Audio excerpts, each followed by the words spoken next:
지난 시간에 출애굽기 20장에서는 하나님께서 모세를 통해서 율법의 말씀을 주신 것을 살펴보았습니다. 대표적인 율법 10가지 명령들이 주어졌습니다. 오늘은 21장에서 이스라엘 사람들의 일상생활에 대한 여러 가지 거래상의 문제나 또 종과의 관계 문제나 가축을 다루는 문제나 여기에 대한 하나님의 율법들을 살펴보도록 하겠습니다. 자, 첫 번째로 거론되는 문제는 종들에 대한 법입니다.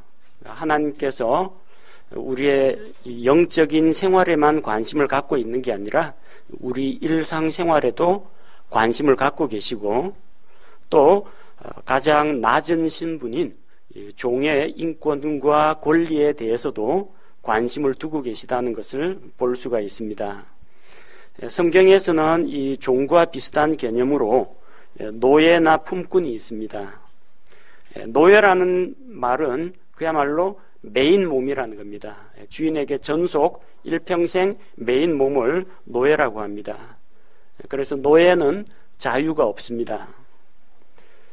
반면 품꾼은 어떤 일이 있을 때마다 근데 씨 뿌리기 아니면 곡식 수확하기 이런 일들이 있을 때마다 불려다니면서 지정된 일을 해주고 그 일거리에 대한 품삯을 받는 사람을 품꾼이라고 합니다. 그러니까 자기 집에서 자기가 먹고 자고 하면서 출퇴근해야 됩니다. 작업하는 현장에만 나타나서 일 끝나면은 하루 일당 받아가지고 자기 집으로 돌아가는 그런 일용직 노동자를 품꾼이라고 합니다.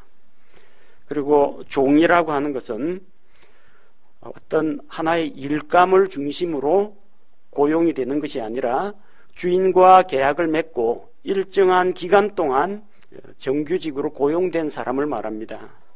따라서 주인과 같이 주인의 집에서 먹고 자고 또 어디가 아프거나 병들면 주인이 건강관리까지 다 해줘야 되는 게 종입니다. 그래서 노예보다는 자유가 많습니다. 그리고 품꾼들보다도 특혜들이 많습니다. 품꾼은 명절 때 주인으로부터 뭔가 얻어먹거나 하지 못합니다. 그러나 유월절이라든지 수학의 절기라든지 이런 때가 되면 종들도 주인의 식구하고 똑같이 그 명절 잔치에 참여하고 자기 몫을 나누어 받을 수가 있습니다. 물론 종이 되고 싶어 하는 사람은 없을 겁니다. 정상적으로 자기 가족과 함께 살기를 원할 텐데 그럼에도 불구하고 종이 되는 경우가 있다는 겁니다. 이 본문의 말씀은 하나님께서 노예 제도나 종의 제도를 강제로 이런 제도를 시행하라고 하신 것이 아닙니다. 오늘날과 같이 여러 가지 일거리가 있고 또 여러 가지 직종이 있는 그런 때가 아니기 때문에 할 수 있는 게 물고기 잡는 일이라든지 아니면 농사 짓는 일이라든지 목축이라든지 별로 얼마 되지 않습니다. 그나마 자기 가축이나 토지가 있어야만 일을 할 수가 있는데 그런 기본 재산이 없는 사람은 사실 누가 써주지 않으면은 돈을 벌 방법이 없습니다. 가진 건 자기 몸뚱아리하고 건강밖에 없기 때문에 그런 가난하고 약한 사람들이 있기 때문에 그 사회 안에는 종이라는 제도가 있었습니다.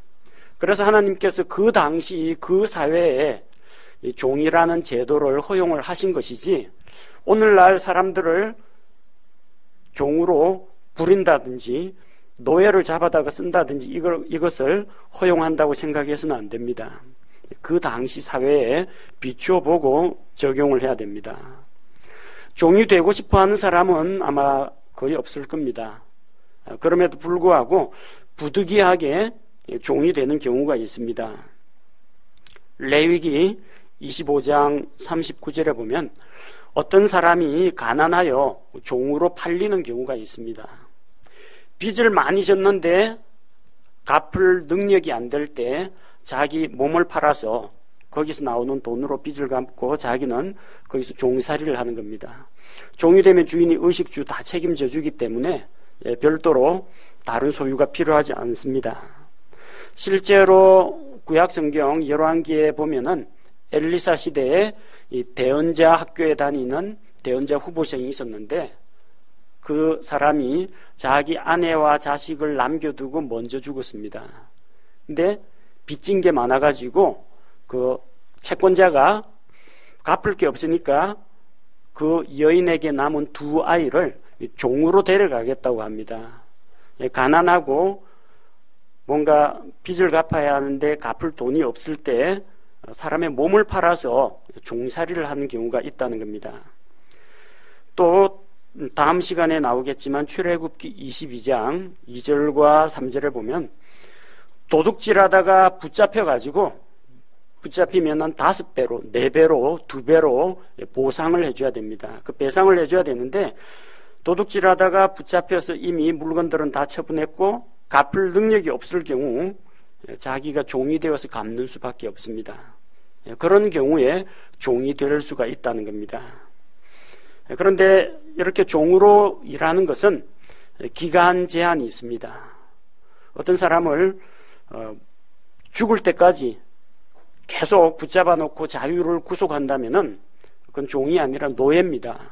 종은 계약 기간이 정해져 있습니다.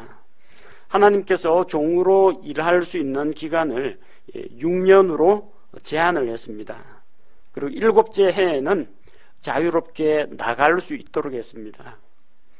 왜냐하면 그들에게도 7년마다 안식년이 찾아오기 때문입니다. 자, 그리고 자기가 종으로 근무하는 그 기간이 끝나면 일종의 퇴직금 혹은 사례금이라고 보면 됩니다. 신명기 15장 13절 14절에 보면 주인이 종을 내보낼 때에는 그동안에 품삯이나 이런 건 기본이고 후한 선물을 주어서 보내도록 되어 있습니다. 그만큼 품꾼과는 다른 특별한 배려가 있다는 걸 알 수가 있습니다. 자, 그 다음 종과 관련된 종의 가족들 처우 문제입니다. 만약에 그가 종으로 팔릴 때 혼자 왔으면 나갈 때도 혼자 나가야 한다는 겁니다. 그런데 자기가 결혼한 몸으로서 자기 아내와 자식들을 데리고 함께 주인에게 종으로 왔으면 이런 경우가 있습니다. 어떤 경우냐면은 자기가 가난해서 가족들을 부양할 능력이 없을 때 식구들을 데리고 주인 집으로 들어가는 겁니다. 그럼 주인이 그 종뿐만 아니라 그 가족들까지도 어린아이는 어리기 때문에 노동을 시키지는 않겠지만 어쨌든 어린아이들까지 다 키워줘야 됩니다. 그만큼 복리후생제도는 주인이 책임을 져야 됩니다. 결혼한 후에 가족이 단체로 왔으면 종이 해방될 때 가족도 단체로 나갈 수 있다는 겁니다.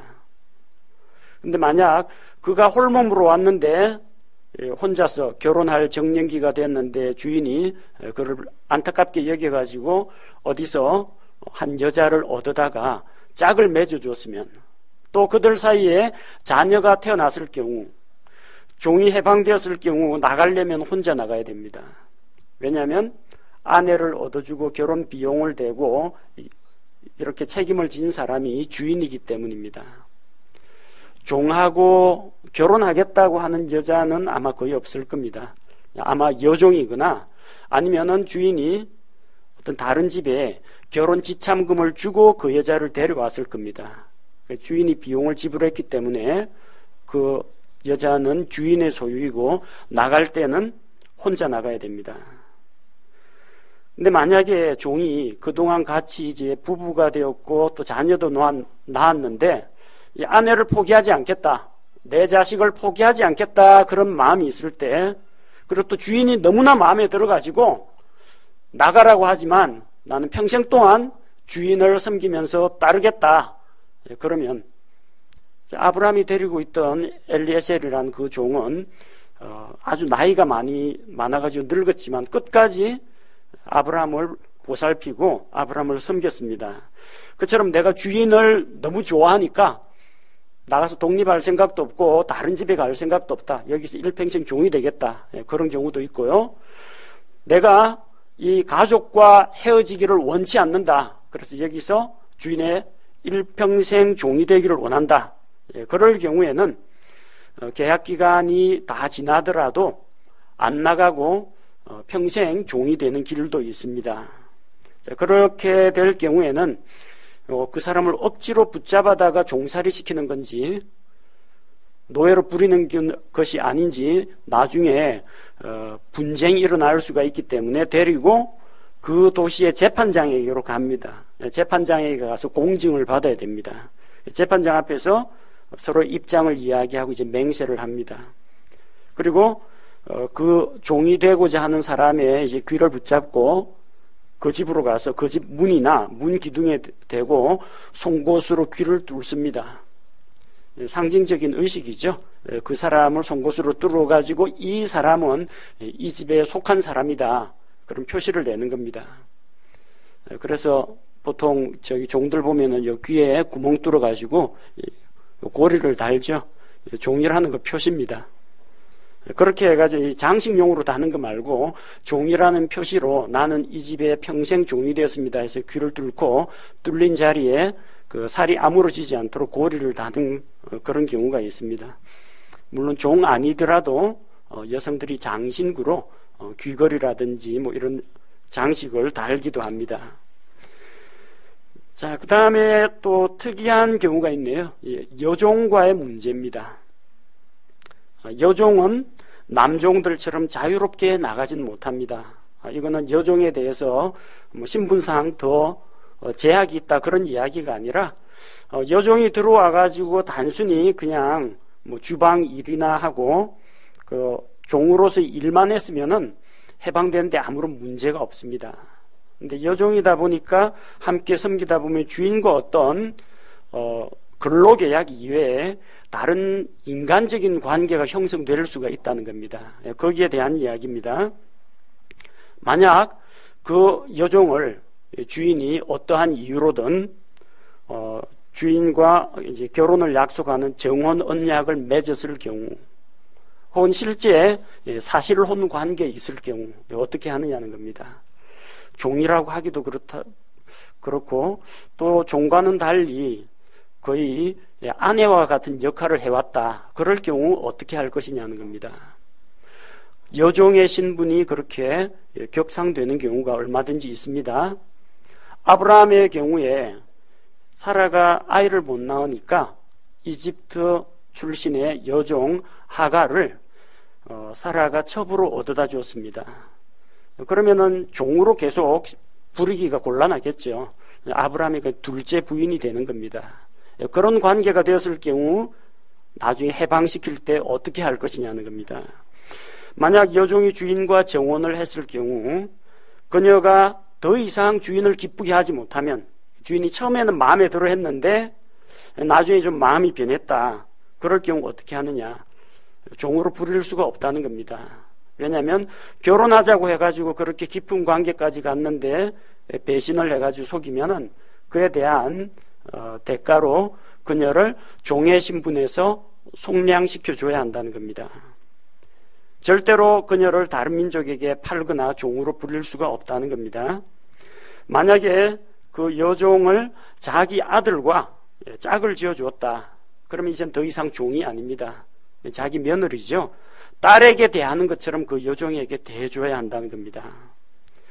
그리고 나중에 주인이 본부인이 있다고 할지라도 본부인이 있는 상태에서 여종을 첩으로 얻었다든지 아니면 미혼인 상태에서 여종과 정혼을 맺었는데 나중에 정식으로 더 좋은 아내하고 결혼을 했다고 할지라도 이 여종을 버리면 안 된다는 겁니다. 그래서 그에게 여종 이외에 다른 아내가 있다고 할지라도 아내에게 기본적으로 해줘야 되는 세 가지는 꼭 해줘야 됩니다. 첫 번째는 음식, 먹는 문제, 먹여 살려야 됩니다. 두 번째는 입는 거, 의복의 문제. 세 번째는 결혼의 의무, 완곡한 표현으로 킹제임스 성경에서 이렇게 표현했습니다. 그 결혼의 의무라는 것은 남편으로 아내를 외롭지 않게 해줘야 되고 잠자리를 같이 해야 된다는 겁니다. 만약에 이 세 가지 가운데 한 가지라도 남편으로서 또 이 여자와 그 깊은 관계를 맺은 그 상태에서 이것을 소홀히 하게 될 경우는 자기가 그 여자를 버린 것이나 마찬가지이기 때문에 그 여종은 속전을 내지 않고 바로 자유의 몸이 될 수 있다는 겁니다. 그 다음 일반인들 사이에서 일어날 수 있는 폭행 사고에 대한 문제입니다. 폭행과 관련된 범죄, 12절에서 14절에 보니까 폭행으로 인한 살인이 있습니다. 살인, 12절에서 사람을 쳐서 주먹으로 치든지 아니면 흉기를 들고 치든지 어쨌든 죽게 하면은 사람을 죽인 자, 살인자도 반드시 죽여야 합니다. 이 법은 창세기 9장 6절에서 하나님께서 노아 홍수 이후에 이제 여러 민족들이 생겨나죠. 그러면은 그 민족들, 국가가 형벌권을 갖도록 한 겁니다. 창세기에서는 이런 일이 없었습니다. 창세기 그 앞장에 에덴 동산 시절, 노아 홍수 이전 시절에는 그런 법이 없었습니다. 에덴 동산에서는 살인이 없었고요. 에덴에서 나온 이후부터 노아 홍수 사이에 최초의 살인 사건이 나오죠. 가인이 자기 동생 아벨을 죽였습니다. 자, 모세의 율법에 의하면 어떻게 해야 됩니까? 가인은 쳐 죽여야 됩니다. 그러나 하나님께서는 가인을 오히려 사람들이 가인을 죽이려고 할지라도 죽이지 못하도록 그에게 표식을 주었습니다. 자, 왜 그렇습니까? 이거는 하나님께서 이 세대를 다루시는, 하나님의 세계를 경영하시는, 이 세상을 다루시고 경영하시는 방식이 차이가 있다는 이야기입니다. 그래서 그때는 가인을 하나님께서 보호해 주셨습니다. 그러나 노아 홍수가 끝난 이후에는 누구든지 사람의 피를 흘린 자는 사람들로 하여금 그 사람의, 살인자의 피도 흘리게 해야 한다고 말씀하셨습니다. 사형제도를 허용하신 겁니다. 우리나라는 사형제도가 법으로 있습니다. 그런데 실질적 사형 폐지 국가가 되었습니다. 법은 있는데 10년 이상 사형을 한 번도 집행한 적이 없습니다. 이 경우는 실질적 사형 폐지 국가가 됩니다. 요즘 사람들이 자꾸 인권, 특히 이제 범죄자 인권, 이걸 옹호하는 바람에 사형을 언도하지 않고 사형을 언도하더라도 집행을 안 합니다. 무기징역을 선고하거나 사형을 선고한 경우는 있지만 사형을 집행하지는 않습니다. 그러나 이렇게 죄인들에 대한 형벌이 신속하게 집행되지 않으니까 사람들이 법을 우습게 알고 죄를 짓더라도 그 죄 때문에 자기가 죽는다, 그것을 생각하지 않기 때문에 점점 더 담대하고 흉악한 범죄가 더 많이 나오는 겁니다. 성경적 입장에서는 살인이라든지 또 반인륜적인 그런 범죄에 대해서는 그 사람을 죽여서 이 사회로부터 영원히 격리시키고 또 한편으로 다른 사람들로 하여금 경각심을 갖고 그런 죄를 저지르지 말아야 되겠다, 그런 억제하는 장치를 만드는 것이 필요합니다. 자, 그런데 이 사람을 죽였다고 해서 다 살인으로 처벌할 수는 없습니다. 만약에 사람이 사전에 계획을 세우고 치밀하게 범죄 계획을 세우고 죽일 의도를 가지고 계획적으로 살인을 했다, 그럼 당연히 살인죄로 처벌을 받습니다. 자, 그런데 그게 아니라 만약 우연히 잘못해가지고 사람을 죽이는 그런 경우도 있을 겁니다. 예를 들어서 이 나무를 벤다고 도끼질을 했는데 잘못해가지고 도끼날이 자루에서 빠져가 날아갔는데 그 숲에 사람이 있는지도 몰랐는데 우연히 그 사람이 그거 맞고 죽었다 할 경우 그 사람은 죽일 의도가 없었습니다. 그러나 어쨌든 사람은 죽었습니다. 그래서 그 죽은 자, 피해자의 유족들이 복수를 하겠다, 그러면 또 복수는 복수를 낳고 그 사람은 살인의 의사는 없었지만 실수로 사람을 죽였는데 그 때문에 자기 생명을 내놓아야 하는 그런 경우가 생깁니다. 자, 그럴 때는 하나님께서 내가 내게 한 곳을 정하여 줄 텐데 그리로 도망하라고 했습니다. 도피성 제도를 이야기합니다. 부지 중에 알지 못하고 고의가 아니라 실수로 사람을 죽인 자들이 피할 수 있는 도피성, 요르단강 동쪽의 성읍 3개, 요르단강 서쪽 가나안 땅의 성읍 3개, 6개의 성읍을 정해두고 가장 가까운 도피성으로 가서 성문을 두들기고 그 성문에 장로들에게 이야기해가지고 자기 사연을 구하고 보호를 요청할 수 있도록 되어 있습니다. 그래서 만약에 사실관계를 확인해가 이 사람이 계획살인이 아니다 그러면 유족들이 그 사람을 내어달라고 해도 안 내어줍니다. 그래서 그 도시 안에 있는 한은 안전을 보장받을 수가 있습니다. 도피성 안에는. 그러나 만약에 그가 함부로 성 밖에 나갔다가 유족들에게 보복을 당했다. 그럼 그거는 자기 책임입니다. 언제 그가 돌아갈 수 있느냐. 대제사장이 죽으면은 그는 자유의 몸이 되어가지고 자기 고향으로 돌아갈 수 있고 더 이상 그를 처벌할 수가 없게 됩니다. 자, 이 자세한 건 나중에 신명기에서 도피성 제도에서 다루도록 하겠습니다. 자, 그 다음에 14절에 보니까 고의적으로 사람을 죽인 자는 반드시 처벌을 해야 되는데 심지어는 그가 주의 제단에 있다 할지라도 끌어내려야 됩니다. 보통 죄 지은 사람이 어디로 도망을 가느냐? 성전으로 도망을 갑니다. 성전이나 성소 들어가서 제단 뿔을 잡고 자기가 이제 보호받기를 요청할 수가 있습니다. 그러면 이제 공권력이 그가 그 안에 있는 한은 함부로 처벌을 못 하는데 만약에 그가 고의적으로 사람을 죽였으면 그 제단에서라도 끌어내려 가지고 처벌을 해야 된다고 하나님께서 말씀하셨습니다. 그 다음 또 특별히 살인 가운데에서 살인이나 폭행 가운데에서 좀 심각한 문제가 있는 게 존속 폭행입니다.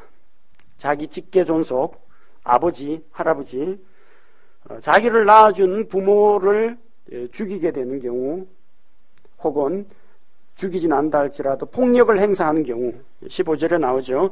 부모에게 폭력을 행사한 자는 사형입니다. 구약시대 율법은 이만큼 엄격합니다. 요즘 신문지상에 보면은 용돈 안 준다고 폭행하고 게임하지 말라고 부모가 간섭했다고 또 폭행하고 죽이고 이런 일들도 일어나고 있는데 적어도 여기 출애굽기, 레위기, 신명기에 나오는 요 말씀만 잘 지키더라도 아마 대부분의 범죄는 근절될 수 있지 않을까 생각합니다. 그 다음 16절에 사람을 훔쳐서 팔거나 자기 손에 둔 자, 즉 이제 사람을 유괴하거나 납치하거나 붙잡아다가 염전노예, 새우잡이 배, 이런데 태워가지고 강제 노역을 시키는 이런 사람들은 역시 사형입니다. 인신매매범 성경에서 엄격하게 처벌하고 있습니다. 그러니까 요셉을 자기 동생이죠. 배다른 동생이죠. 요셉을 붙잡아다가 잘못한 것도 없는데 붙잡아다가 미디안 상인에게 팔아가지고 이 은을 받은 요셉의 형제들은 쉽게 말하면 사형입니다. 그 당시는 아직까지 율법이 선포되기 이전이지만 거룩하신 하나님의 수준으로 볼 때는 자기 동생을 종으로 팔아넘긴 것은 약취, 유인죄, 유괴, 납치, 인신매매범하고 똑같은 취급을 당한다는 겁니다. 그 다음 부모를 때리지는 않았는데 17절 자기 아버지나 어머니를 말로 저주하는 자는 반드시 죽일지니라. 역시 사형입니다. 하나님께서 모세의 율법 10계명 가운데에서 인간관계에 있어서 첫 계명으로 주신 것이 내 부모를 공경하랍니다. 그래서 이 부모에 대한 이 법은 아주 엄격하다는 걸 우리가 기억해야 됩니다. 그 다음에 18절에서 22절에 보면 그런 폭행이 일어났을 때 폭행에 대한 처벌은 어떻게 할 것이냐, 손해배상은 어떻게 할 것이냐, 그 문제가 남죠. 자, 18절에서 19절에 보니까 폭행 사건이 일어났는데, 자, 돌이나 막대기나 주먹으로 다른 사람을 쳤는데 그가 즉시로 죽지 않고 자기 침상을 지키다가 나중에 일어나서 지팡이를 짚고 이제 거동을 할 수 있게 되면 다행히 형벌은 면하게 됩니다. 단순 폭행입니다. 만약에 때려가지고 그 사람이 죽었다 하면 이게 살인이 되는데 며칠간 알아눕다가 이제 회복이 되어 거동하게 되면은 손해배상을 해야 됩니다. 그가 그동안 누워있는 동안 일을 하지 못했고 또 치료비도 들었는데 그간 일하는 기간에 대한 손해배상과 치료비를 가해자 쪽에서 부담을 해야 됩니다. 그 다음에 사람을 치긴 하는데 조금 신분이 다른 종에 대한 폭행입니다. 20절에서 21절. 자기 종을 때려서 남종이나 여종을 막대기로 쳐서 죽게 하면은 반드시 형벌을 받는다고 했습니다. 근데 그가 만약에 그 자리에서 즉사한 것이 아니라 하루 이틀 동안 살아 있으면은 형벌을 면하게 됩니다. 그러니까 죽은 것이 그 폭력의 직접적인 결과가 아니라 부상을 입고 나중에 그 후유증으로 뒤늦게 죽었다라고 하면은 직접 살인에 해당되지 않기 때문에 살인죄는 면하게 된다는 이야기입니다. 그리고 종의 경우에는 주인의 재산이기 때문에 형벌을 면제받게 됩니다. 그 다음에 절대로 일어나서는 안 되는 일입니다. 22절 임신부 폭행 사건. 임신부는 겉으로 보면은 만삭인 경우에 표가 나죠. 그래서 함부로 대해서는 안 됩니다. 자리도 좀 양보해주고 여러 가지로 불편하지 않도록 배려도 해주고 그래야 되는데 임신 초기에는 배가 그렇게 부르지도 않고 표도 나지도 않고 하니까 머리끄댕이 잡고 드자비질 하고 밀치고 이러다 보면은 잘못해가지고 뱃속에 있는 태아가 유산되는 그런 경우도 있다는 겁니다. 싸우다가 이제 잘못해가지고 임신부를 쳤는데 태아만 유산돼가지고 흘러나오고 여자의 몸에는 이상이 없다면 남편이 요구하는 대로 재판관들의 결정에 따라서 형벌을 받는다는 겁니다. 임산부에게 다른 피해가 없을 경우에 그런 이야기입니다. 근데 결코 임신부 그 본인도 무사하진 않겠죠. 하혈을 한다든지 어떤 다른 몸에 이상이나 손해가 있을 경우, 만약 신체에 어떤 손해가 있으면 그에 상응하는 형벌을 받아야 한다는 겁니다. 근데 어떤 형벌을 받느냐? 23절에서 27절 복수법, 보복법입니다. 복수하는 형벌이 있는데 렉스 탈리오니스라고 부릅니다.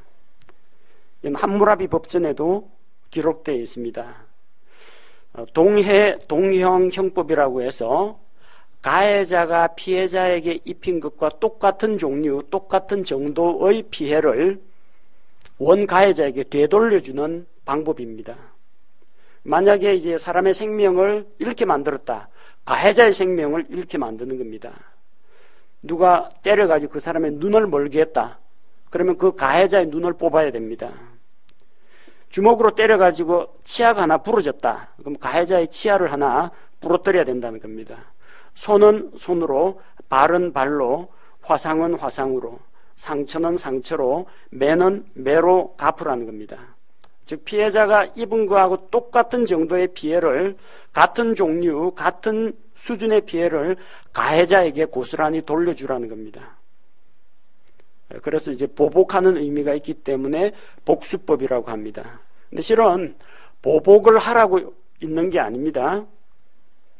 보복을 하라고 있는 게 아니라 자기 몸이 소중한 줄 안다면 상대방 몸도 소중하게 여기라는 이야기입니다. 내가 잘못해가지고 저 사람 때려가지고 어디 뼈가 부러졌다. 그럼 자기 뼈 부러질 거 각오해야 된다는 이야기입니다. 자기 뼈 부러지는 거 좋아하는 사람 없죠? 자기 눈이 멀거나 자기 이가 부러지는 걸 좋아할 사람 없습니다. 근데 내가 만약에 상대방에게 그런 상해를 입힌다면 내 몸이 똑같이 상해를 입는다는 겁니다. 내 몸을 소중히 여기고 내가 상해 안 입으려면 어떻게 해야 돼요? 다른 사람 신체도 존중하고 다른 사람에게 피해를 줘서는 안 된다는 이야기입니다. 그 자체가 범죄를 억제하는 그런 효과가 있습니다. 그리고 또 한 가지 이 복수법을 왜 만들어뒀느냐?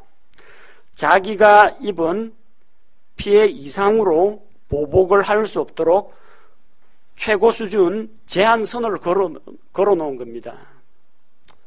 사람이 처음에 다짜고짜 묻지마 살인을 하는 그런 경우도 있지만 왜 그런 살인이 일어나겠어요? 처음에는 욕을 한마디 했습니다. 욕을 하니까 이제 듣다 견디다 못해 만욕을 하거든요. 자기 욕할 때는 몰랐는데 상대방 욕하는 대로니까 기분이 나쁘거든요. 그래가지고 뺨을 때립니다. 뺨 때리면 뺨 맞은 사람이 가만 안 있죠. 주먹이 날아옵니다. 주먹으로 때리면은 치고받고 하다가 옆에 뭐 칼이라든지 몽둥이라든지 흉기 가지고 싸웁니다. 그러다가 나중에 사람 죽이는 일까지 생깁니다. 이게 이 하나 부러졌다고 해서 그거 가지고 복수하는 사람이 이 하나만 부러뜨리겠습니까? 이를 몽땅 뽑아 놓겠다고 덤빌 겁니다.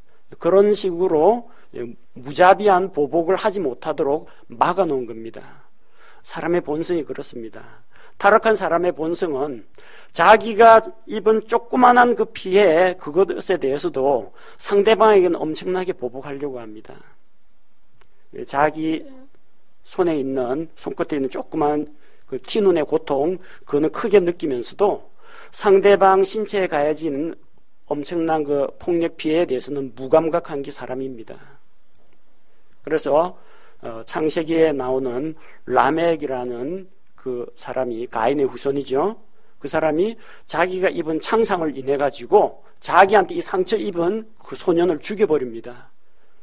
너 내 몸에 상처 입혔지, 너도 한번 상처 나봐라, 이렇게 쿡 찌르는 게 아니라 죽여버렸다는 겁니다. 그렇게 과도한 보복을 억제하기 위해 만들어 놓은 것이 동형 보복법입니다.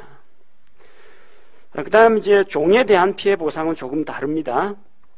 앞서도 종은 그 주인의 재산이라고 했습니다. 사람이 만약에 자기 종을 때려가지고 눈이 멀게 하거나 이를 다치게 하면은 그에 대한 보상으로 그에게 자유를 주어서 내보내라고 했습니다. 다른 뭐 뼈가 부러지면은 종이 간병을 해가지고 다시 뼈가 아물게 하고 건강을 회복시킬 수가 있는데 눈이 먼 거는 고치지를 못합니다. 뼈하고 달리 이는 부러지면 그 이갈이 하는 아이가 아닌 이상은 새 이가 나지 않습니다. 회복이 안 되는 거예요. 그러니까 거기에 대한 보상으로 종을 자유의 몸으로 내보내야 한다는 겁니다. 다음에 28절에서 36절에는 이 가축을 관리하는 그 책임에 대한 이야기입니다. 자, 자기 뭐 주먹이라든지 발이라든지 이거는 자기가 제어가 가능한데 자기가 데리고 있는 그 가축은 어떻게 이게 말귀를 알아듣는 사람이 아니기 때문에 어떻게 통제가 잘 안 됩니다. 근데 그 가축이 만약에 남의 밭에서 뭐 뜯어먹었다든지 다른 사람의 종을 들이받았든지 피해가 일어났을 경우 그건 그 짐승이 한 거기 때문에 나 모르겠어 이렇게 발뺌을 해서는 안 된다는 겁니다. 가축의 소유자가 책임을 져야 한다는 겁니다.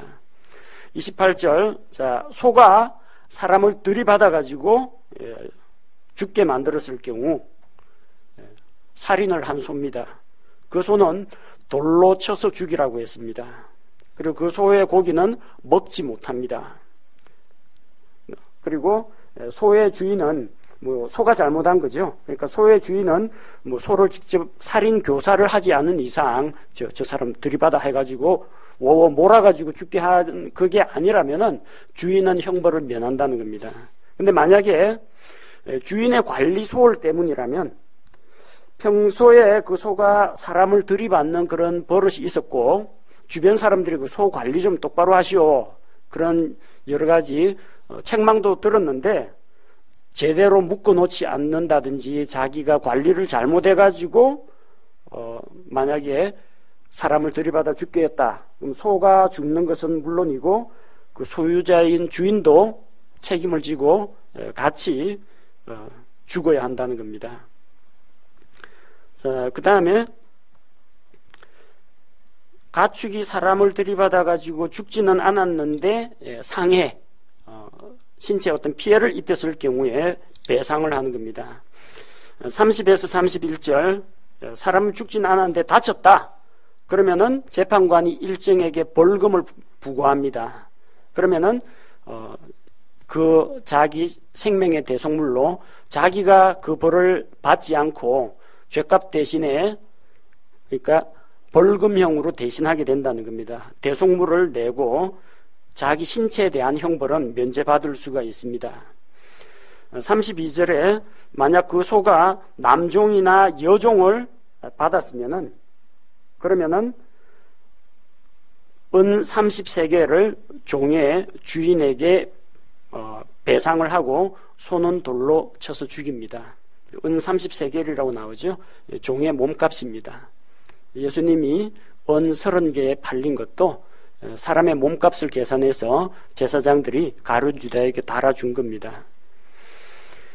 그 다음 이제 가축이 입은 피해에 대한 보상입니다. 가축이 누구를 상처를 내거나 누구를 들이받아 죽게 한 것이 아니라 가축이 피해를 입었을 경우, 자, 가축이 스스로 피해를 당했을 경우, 33에서 34절, 가축이 구덩이에 빠졌을 경우, 구덩이를 파고 덮지 않거나 바깥에 이게 뭡니까? 안전 펜스, 철망 같은 걸 치지 않아 가지고 만약에 사고가 일어났다.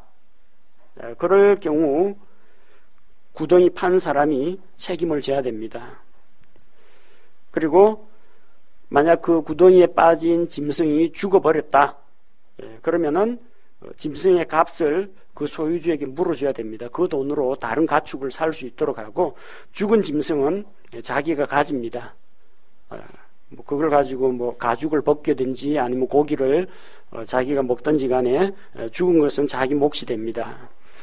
그 다음에 가축과 가축 사이에서 이 피해가 일어났을 경우, 어떤 사람의 소가 다른 사람의 소를 들이받아서 다치게 하거나 죽게 만들었을 경우, 자, 그 경우 한쪽 소는 살아있고 한쪽 소는 죽었다. 그럴 경우 살아있는 소를 팔아가지고 그 값을 둘이서 나눠 갔습니다. 그 다음 죽은 소도 둘이서 나눠 갔습니다. 쌍방과실로 처리하는 겁니다. 근데 만약에 소가 평소부터 들이받는 버릇이 있었고 주변의 이웃에서 자꾸 이런 민원이 제기가 되고 주인에게 주의를 주고 그랬는데도 주인이 관리를 소홀히 했다. 그럴 경우 가해자 쪽에 있는 소, 이 사람은 살아있는 소를 그 죽은 소가 피해를 입어서 죽었을 경우 살아있는 소를 그 사람에게 사주든지 자기 가축 중에서 주든지, 소가 죽었으니까 살아있는 소로 갚아줘야 됩니다. 그 다음에 죽은 소는 자기 차지가 된다는 겁니다. 그래서 하나님께서 이런 법들을 주셔서 이스라엘 백성 가운데 사람과 사람 사이에, 또 사람과 종, 가축, 재물 사이에 이런 법을 만들어 두신 것은 하나님의 거룩하심이 우리의 영적인 생활이나 신앙생활에만 관련된 것이 아니라 하나님의 거룩하신 그 성품과 하나님의 공의로우신 법도는 우리 일상생활 전반을 지배하고 또 다스리는 규범이 된다는 것을 보여줍니다. 하나님께서는 단순히 우리 혼이 구원받는 거기에만 관심이 있는 게 아닙니다. 우리 생명에도 관심이 있습니다. 육신의 생명에도 관심이 있고, 우리가 다치거나 병들거나 또 재산을 잃어버리거나 이런 것에도 관심이 있습니다. 하나님은 종에게도 관심이 있고 우리가 기르는 가축에게도 관심을 두고 계신다는 겁니다. 또 이런 법들을 살펴보면 하나님께서는 나타난 결과만 보고 사람 죽었다, 무조건 사형, 이게 아니라 정말로 이게 계획살인인지 아니면 실수로 잘못해서 사람을 죽게 만든 것인지 아니면 정당방위인지, 또 소가 들이받았는데 들이받은 그 책임에 대해서 어디까지 어떻게 처벌할 것인가에 대해서 뭘 보십니까? 주변 상황, 정황, 또 그 사람의 마음속에 있는 동기, 이런 것들을 종합적으로 판단해서 공평하고 의로운 판결을 내려주신다는 것을 볼 수가 있습니다. 우리 하나님께서는 진리의 하나님이시고 또 사람을 외모로 취하지 아니하시고 하나님께서는 사람의 중심, 마음속의 태도와 동기까지도 보시는 하나님이라는 것을 알 수가 있습니다. 그래서 이런 거룩하신 하나님을 우리가 더 깊이 알아가고 하나님의 공의로우심과 또 하나님이 세우신 그 율법의 기본 정신, 사랑과 공의, 그것이 우리 일상생활 가운데에서 우리의 말과 우리의 행실과 우리가 하는 모든 일을 하나님의 말씀이 규제할 수 있도록 우리 자신을 내어드려야 되겠습니다.